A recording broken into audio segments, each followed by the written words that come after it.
I'm just not gonna give them clone content. I'm not gonna feed into this negative press. Anything I do, they try to switch it to a negative, bro. Like even with my ex China, Blac Chyna. Oh yeah, Blac Chyna. She got questioned. She got questioned by Charlemagne the God, and I respect Charlemagne for that, bro, for bringing that up because he was like, you know, didn't something happen between y'all, like a fight or something? And she said no. She was like, that never happened. I'm glad that they were able to address that because if he was under them, if he was under their control, the same day I won't mention this whole interview because I come in peace. I don't want no problems with them. Bro, he wouldn't have asked that. But of course, Charlemagne, we know he's not afraid to get a little kick in the ass from time to time. He asked the question, he asked the unthinkable. Let me bring this nigga up. And he's like, because I actually like the dude. That's all he said. He's actually like the dude. He's a pretty funny guy. Like, I like him. And she said, nah, we friends. We cool. And that's what it was, bro. We cool. We're friends. Nothing ever happened. And what's funny is people are so slow, they can't even piece things together. If you rewind back, the photo that they used for me and the hotel incident, supposedly where me and China got in a fight, right? That whole fake shit. There's a picture of police sitting outside that hotel. If you snatch that from Google image, bro, and put it in the Google image search, it will pop up from some volcano ash warning shit that happened like 5-6 years ago. They reused the photo. So not only did that was a clear takeaway if someone was smart enough to take the Google whatever image and do that, but common sense, it was all nighttime. My post of me back in LA, I wasn't even in Hawaii at the time. It was all night. So if it was night, why is it the middle of the afternoon when the police are there? You mean to tell me that they camped out for 12 hours throughout the night and stood the entire morning, had coffee, came back for lunch, and still stood outside the hotel for press and news because Kid Buu's that important? Get the fuck out of here. I'm not that important. I'm not that important, bro, for all of that. Like, when you look, it's like small little pages, not even real news pages. And that's when I realized, damn, they control fake media, like fake propaganda. It's just fake shit. You know what I mean? I got tired of that shit, bro. I was like, man, this is draining. Like, I don't want no parts of this shit. Like, this is like a fucking circus. That's why I dipped out for a little bit, bro. I dipped out for a little bit. I got out my deal, got money for the lawyer. You know, shout out OnlyFans. You know what I mean? Kept my bag up. You know what I'm saying? Bro made it real quick, paid the lawyer, got out my deal, bing bong, I'm out of this shit. You know what I mean? So that Blac Chyna thing, that was a legit relationship, or was that like set up by the label? Yeah, no, that was legit. We was dating for like 2 years, bro, seeing each other. 2 fucking years, nigga, before I was even nobody. To be quite frank, remember the 80K I only had at that time when I said I came back to the States? And that during that whole time, I was seeing her because I was friends with Zay Hilfiger, her, which is her nephew. And he's like, yo, come to my aunt's house. We're gonna hang out. I go hang out one day, and it's fucking Blac Chyna. I'm like, this your aunt? I'm like, what the fuck? I was like, okay. And I didn't think nothing. I'm not gonna lie, I didn't think nothing. I've never been the type to think like any celebrity like I had a crush on. I never had that. I never was like, to me, I'm whatever, you know. I never really had a crush on a celebrity, but I'm not gonna lie. And Jessica Alba, I think when I was a kid, that was about it. Fucking yeah. So he introduced me to her, and we didn't hit it off great. I fucking got so lit. I puked on Dream's Montclair jacket, and I thought it was a paper. No. I puked on her couch, actually, that was in her room, because the room was connected to the bathroom. I felt like I was queasy. I was like, let me go puke. I don't want to, like, and I don't know what happened. I went through the wrong door, still had the puke. It was all over her couch that was in her own room. Lights were off. I couldn't see. So I thought I saw a roll of what looked like Bounty, you know, the quilted quicker picker-upper. So, like, I fucking picked that up, but it wasn't a roll of Bounty, the quicker quilted picker-upper. It was fucking a Montclair jacket of her like 2-year-old daughter. So I'm like, I'm trying to clean it and the light cuts on and I just hear, oh motherfucker, you better run. By the time I came back in this room, I was like, Raggy? Like, huh? Bro, yeah, bro, like, it was crazy. She tried to kill me that night. She tried to strangle me with the iPhone cord, the long one. And then I was like so lit. I was like, I don't care about dying. Kill me. Give me the phone. I give a fuck. You know who I am? In these streets, like in real life, fuck all the pink hair shit, bullshit. Like, you know what I'm talking about? Yeah. No, the pink hair wasn't around yet. But I was like, you know, fuck all this Hollywood shit is really what I was talking about. to be real. But Papa John's came at like 2, like in the midst of that happening. And I grabbed a pizza from the nigga and I opened it. I just started eating it. She's like, that's my motherfucking food. And I was like, I don't give a fuck. It's my shit. Like, I'm eating a slice, nigga. Like, I was like, yo, I was off the Hennessy, bro. That's why I don't do good. The Hennessy made me a demon. So anywho, that night, bro, that night was crazy. I go home with my boy, my assistant, Steven. And fucking like 2 days later, I get a call from Zay. And Zay's like, yo, my aunt want to apologize for the way she treated you at the house. You know, she overreacted.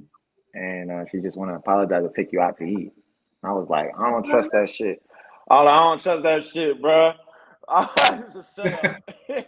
Nah, it wasn't a setup. She took me to Stinking Rose and shit, which was a fire-ass restaurant out here, man. Garlic on everything, all the seafood. But yeah, she took me out. She was like, you know, I apologize. But she also told me, too, she was like, but I also turned me on the way you was like, I don't give a fuck, kill me. I don't care. She was like, I fell in love at that very moment. And that's when I knew I wanted to be with you. I was like, what? Yeah, I was like, what? Is this a joke? And it wasn't a joke, bro. Like, I stood over. One night turned to 2 nights. 2 nights turned to 2 weeks. 2 weeks turned to 2 months. 2 months turned to 2 years. But it was just like, it just up to. But throughout that time, bro, you know how most people, they say, oh, she dates rappers like when they get a deal and uses all their money and that whole like whatever narrative. Like, that's why I got upset when niggas try to say it about me, because I was like, bro, little do y'all know, I only had 80 bands. I was broke, nigga. She was paying for everything. If anything, I was pushing P, nigga. I was like, she was paying for everything. I went to Iceland. I went to fucking Hawaii. I went like, nigga, I traveled places and didn't pay shit. You know what I mean? Like, if there was shopping being done, nigga, she was like, what's your size? I was like, nah, I'm cool on that. Like, I literally was like refusing gifts. Like, she was always trying to pay for shit. She was very generous, very nice. Like, actually, it was not what I thought it would be, what the media said it would be, but it was not like that. You know what I mean? The kids were always over there a lot. I tried to spend as much time with the kids. My daughter actually spent the summer there, got really tight with the kids and shit. It was real family oriented. There was no ratchet shit. So when the media tried to portray it as ratchet shit, it was kind of fucked up, because that was during around the time with the whole like custody battle issue with Rob and visitation. It was a sensitive time. So I feel like that was also something being paid by the media or whoever her ops were, her oppositions, in order to make the situation look bad. Because they had her mom already bad mouthing me, like, oh, someone who looks like that shouldn't be around the kids.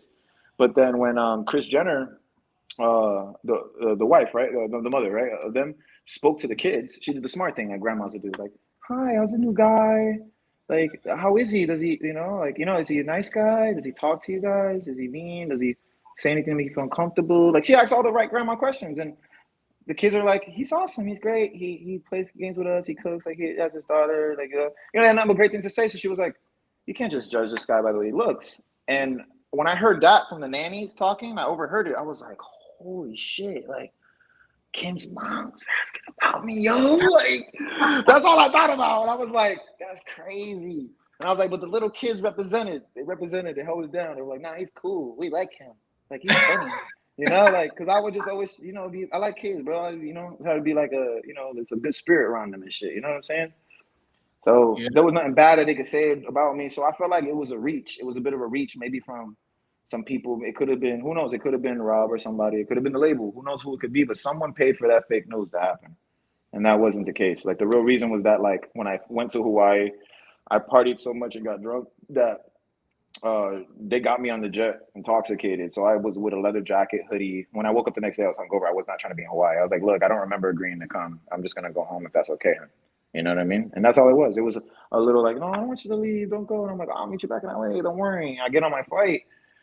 I land in LA. I wake up the next morning. I'm seeing all this news. And I'm like, what? This isn't real.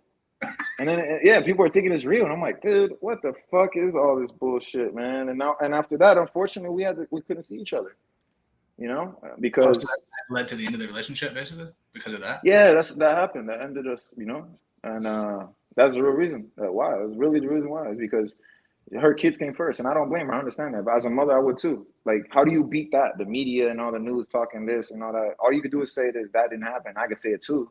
But look at the way we look. Look at me too, Mr. like full of gimmicks, quote unquote. Like, everything he does is a gimmick and a lie. And we can't believe him.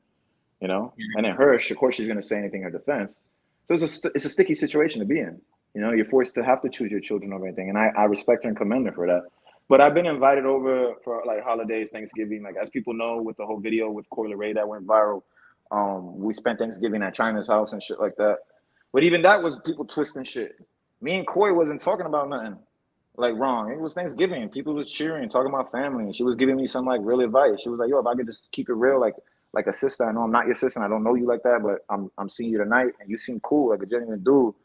Just like maybe you should stop the anti shit and don't feed into it a little." And that's when I had to break it down to her, like, "Yo, you don't understand. These labels got me by the balls, bro. Like they literally, like I understand the terminology of selling your soul, like, cause I feel like they got, like I can't do shit, I can't breathe. I'm up to here. You know, I really vented with her. We had a cool moment."